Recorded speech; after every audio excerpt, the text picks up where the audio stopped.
Hi, welcome to our channel. I'm Cheryl. And I'm Steve. This is First Time for Everything. Today we're going to talk about my first time cruising. What we did, what we liked, what we didn't like, what we might do differently next time, if there was even going to be a next time. There's a first time for everything. So let's go.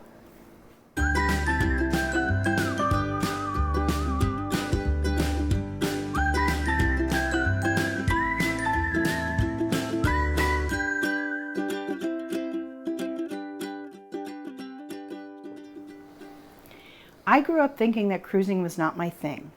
The thought of being stuck on a ship with people I didn't know, eating foods I was unfamiliar with, made me really uncomfortable. Steve had cruised before, and he was trying to convince me otherwise.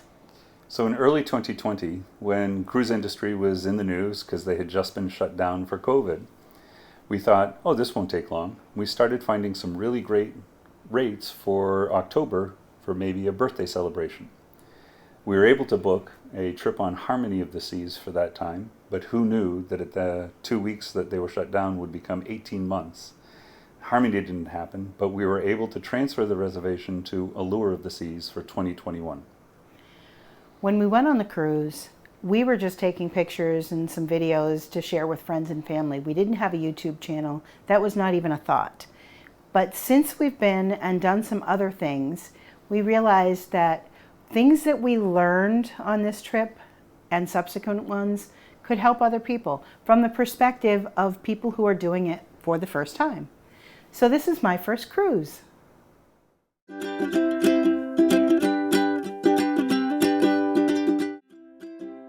We only live about an hour from the port, so when it was finally sailing day, we drove over. Now there are plenty of places to park in and around the port, but for the first cruise, we chose off-site parking and took a shuttle over. Back then the process was a little bit different because they still had COVID restrictions, but all in all it wasn't too bad, and before we knew it, I was making my way up my first gangway.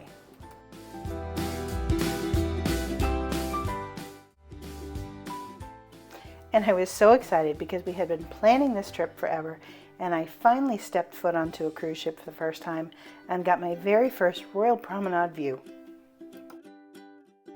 There's just something so magical about stepping aboard your very first cruise ship. After I oohed and awed appropriately, we made our way up to Central Park, which is this really cool open-air green space in the middle of the ship. Birds, trees, everything. It's just so much fun, and it quickly became my very favorite spot and where I had my first cocktail. I'm on vacation. I'm on vacation. After we finished our drinks, we had a quick lunch at the park cafe, and then we heard the announcement that the rooms were ready, and we went to find our cabin.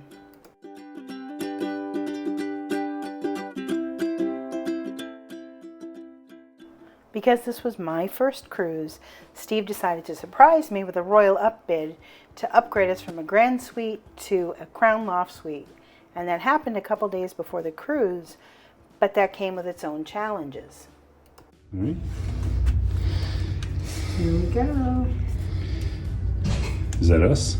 No. The SeaPass cards that were in the door were for the people who were supposed to be traveling in that cabin, and as you can tell from the look on my face, I was less than thrilled. We took a quick trip down to the guest services to get our SeaPass card and then a long walk back to our cabin. Remember I told you this was on the aft of the ship? I walked so much that I closed my rings almost every day. Now I don't know what my problem was on this trip, but I struggled with this SeaPass card too, and I tried and I tried and I tried, and then I finally got frustrated. Seriously.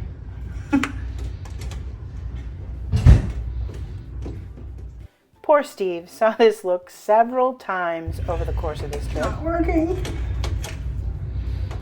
Let me try your card.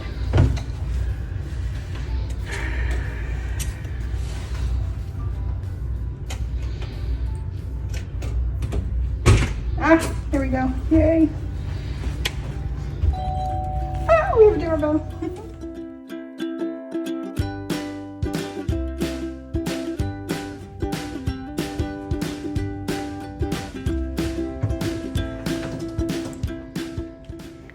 Got into the cabin, started looking around. Finally remembered about the mask. And then I decided to open the curtains to see what the balcony looked like. Turns out these were motorized curtains, and I tried to use the switch on the wall, but it was just another thing I couldn't master. So I simply gave up. I can't do it. Okay, we'll just leave them up. Cabin 1732 on Allure of the Seas is right there in that circle, and it had a huge balcony. We would often sit out there in the morning and watch the sunrise and grab a cup of cappuccino from the Lavazza coffee maker that was in the room and just enjoyed the view. So from our cabin, we could watch the basketball court and the zip line and the miniature golf course. And all of those right there are cabins that overlook the boardwalk. Those are the boardwalk view cabins. And we could see down the boardwalk all the way to the Aqua Theater.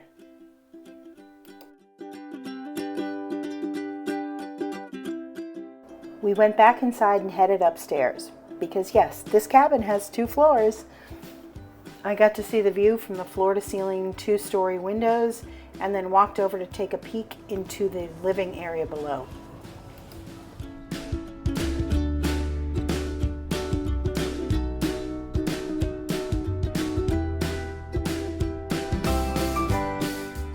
There was another switch for those motorized curtains in the bedroom, and I was able to open and close them without leaving the bed. The shower in the upstairs bathroom had shower heads on either side and a rain shower feature in the middle. It also was stocked with Male and Getz toiletries, and it was pretty fancy.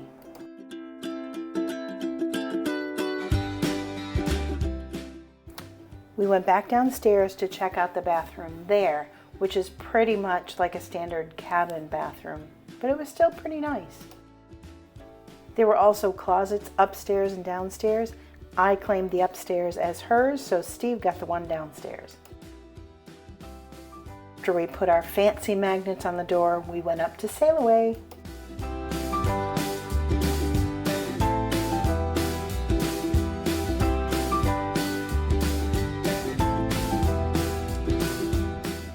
So this cruise, Sailaway, was at sunset, and as you can tell from the smiles on our faces, all the struggles that we had had up to this point were left far behind us, like the soon-to-be Florida shoreline.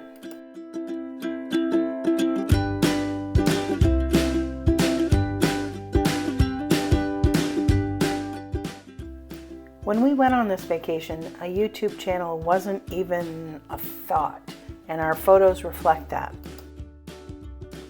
We were documenting for personal memory and not for sharing, and there were so many areas on the ship that we didn't take photos of.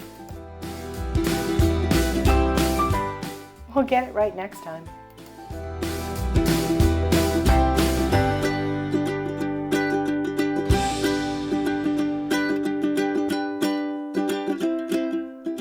The food and drinks were better than we expected, but maybe that had something to do with the company. I won't talk about everything, but please enjoy a quick recap of the various meals and cocktails we experienced during the week. If you're curious about anything you see, ask in the comments below and we'll share the details with you.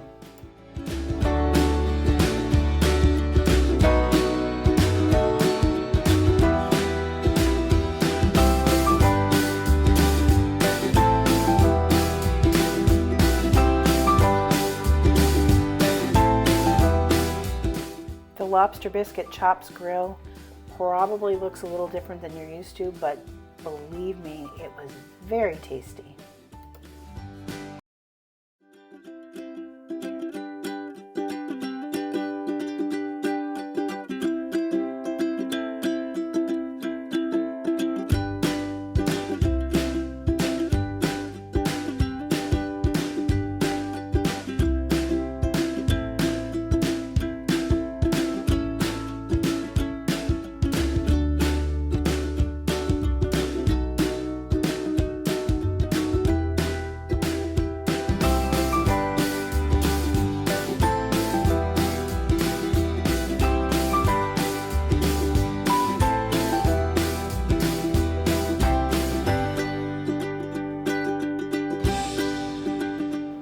One of my absolute favorite meals on the ship was a very simple pasta dish at Giovanni's table. It was the chef special that night that we were there, and it was Parmesan and truffle butter, and it was amazing.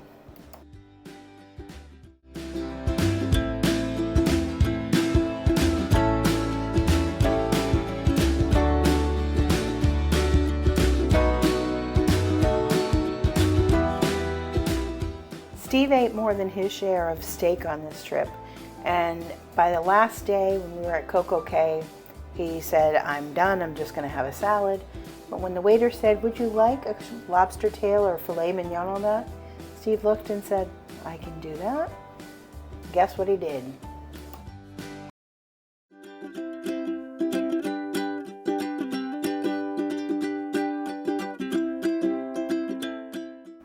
Our itinerary changed after we booked this cruise, so we didn't have any excursions planned in Cozumel, so I figured we would just get off the ship and wander, and I could find myself some authentic Mexican food.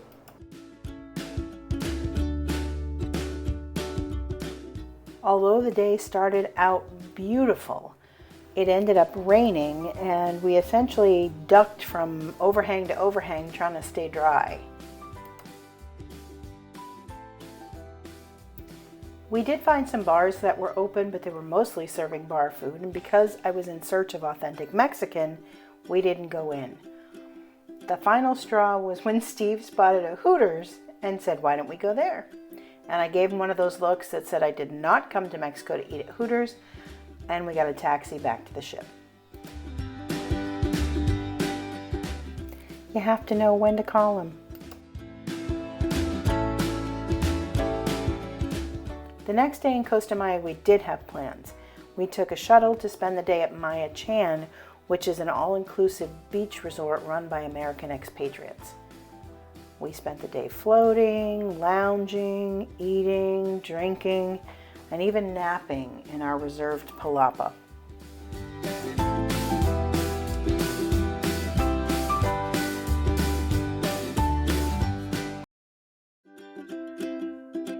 The food was the authentic Mexican that I had missed the day before, and I was super happy about that.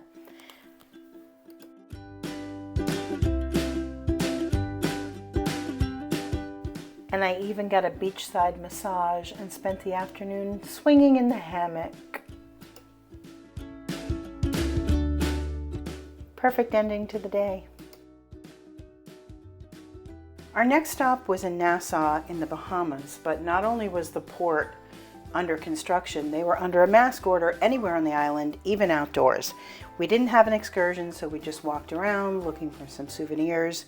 There wasn't a lot that was open, and a lot of the places were shuttered. So then we went in search of the Margaritaville Resort, which was being built at the time. The Margaritaville Resort was still under construction, and it was very cute, but it wasn't open, obviously. So the island itself was beautiful, the Caribbean waters, but because there wasn't much to do, we ended up just going back to the ship for the afternoon. And final port was Coco Cay, which is Royal's private island in the Bahamas. This was not only my first cruise ever, but it was also my birthday cruise, and Steve booked us in Coco Beach Club for the day. It is an exclusive private retreat and essentially the island's equivalent of the suite level on the ship. We found a bed near the infinity pool and grabbed some Danishes and coffee, and then we spent the day lounging off and on between dips in the refreshing water. And no matter where we were, the attendants were close by bringing more water or refilling our Coco Locos, which is the official cocktail of Coco Cay.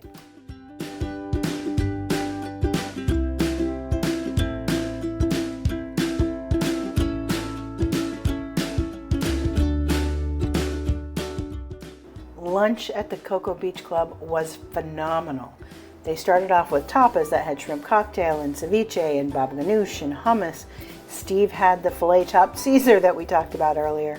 And then I had this amazing cocoa lobster sandwich, which is a fried coconut crusted lobster. It was so good. We left Coco Beach Club, so we didn't get to see the rest of the island, but we would be back.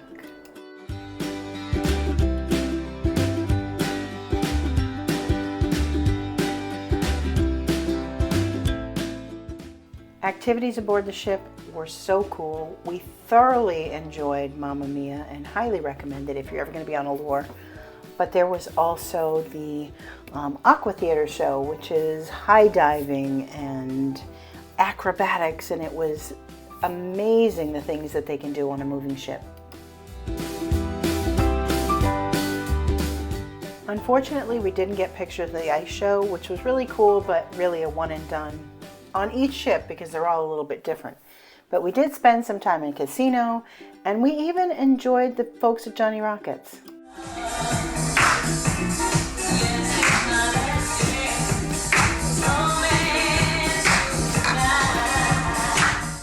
And of course, the boardwalk.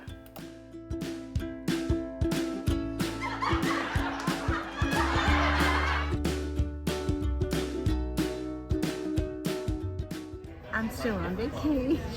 I'm still on vacation.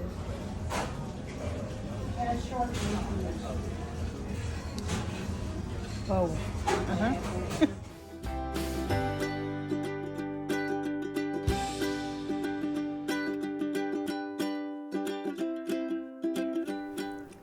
So now we want to tell you what we liked, what we didn't like, and what we would do differently. Would we cruise again? Absolutely. Flash forward to 2023, and Cheryl made it to Diamond on Royal Caribbean in a year. So yes, cruising again.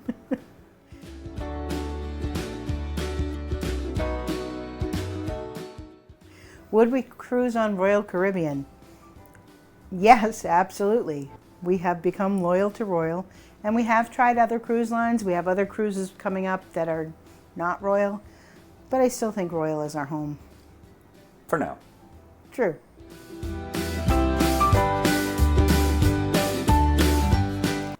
Oasis class. I would. As would I. I had been on Oasis before Cheryl and I went on Allure. We've since been on Harmony, and we're booked to go on Allure again. But we've also found that we like the smaller class ships too.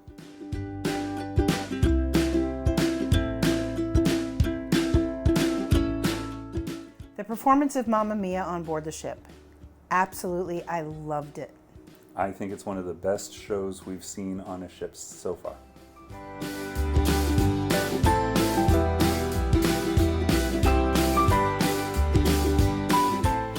Sorrento's pizza.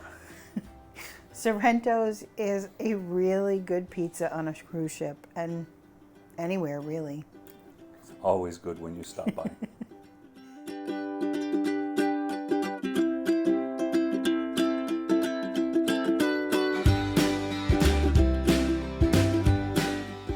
Knows what we wouldn't do again, the drink package.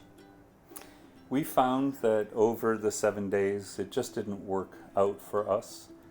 First day we broke even. Second day we were in a port, and so we weren't on the ship. And then as we got closer to the end of the week, we found we were drinking less because we did have to go back to work. So I would pay a la carte. Yeah, you're going to break even. You're going to spend that money on the first day for us. But through the week, I think we would be ahead by not doing it. It is a very personal thing, so we are going to drop a link from Cruzely's cruise drink package calculator below, so you can figure out what works best for you. Best for you. The photo package. No. We didn't even come close to the 100 photos we paid for, even when we kept the ugly ones.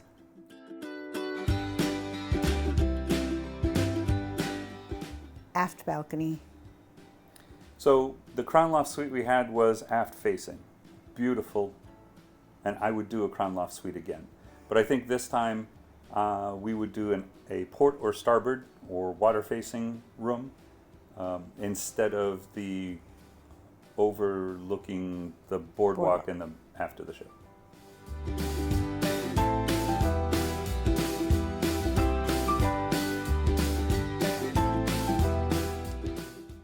Maybe. Things we might do again if we did them differently.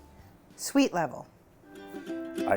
If you can afford it and the price is right, then it's always something we would choose. Except we've learned that if we're traveling at the suite level and we're traveling with friends that aren't, then we don't get to take advantage of it in the same way. So if we're traveling with friends who aren't on concierge level, we would not do it.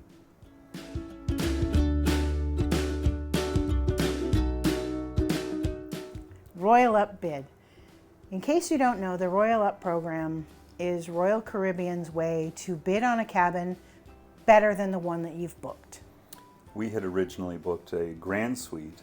We picked the deck, we picked port, we knew which room it was going to be. The problem with Royal Up is that you don't know where they're going to put you on the ship if you get awarded. We got the aft-facing Crown Loft Suite, again a perfect room, but if I was going to choose that, I would choose port or starboard.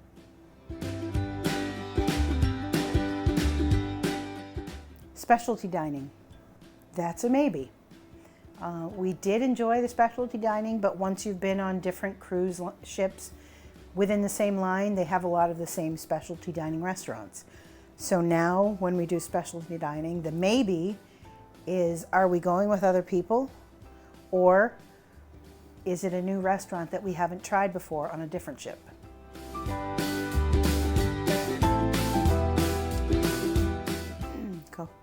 Cocoa Beach Club. That's a maybe for us. We enjoyed it. We got it at a great price. I don't know that I would pay a top retail price, that it was that much better. It depends on the time of year too. So I enjoyed it, but going again would be depending on the price.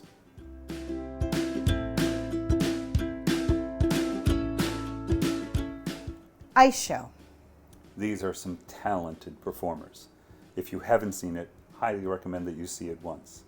Some of the choreography is different, but regardless of the music that's playing in the background, the absolute best performers you can find on an ice skating rink on a cruise ship in the middle of the ocean. Definitely worth once. True.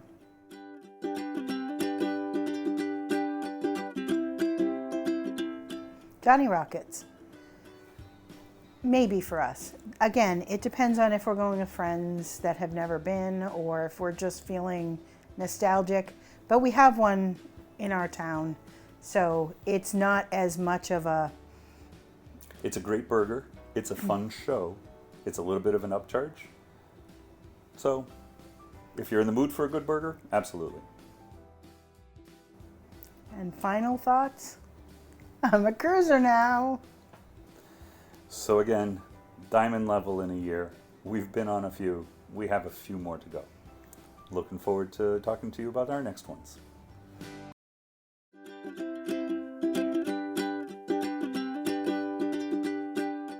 Cheers until next time.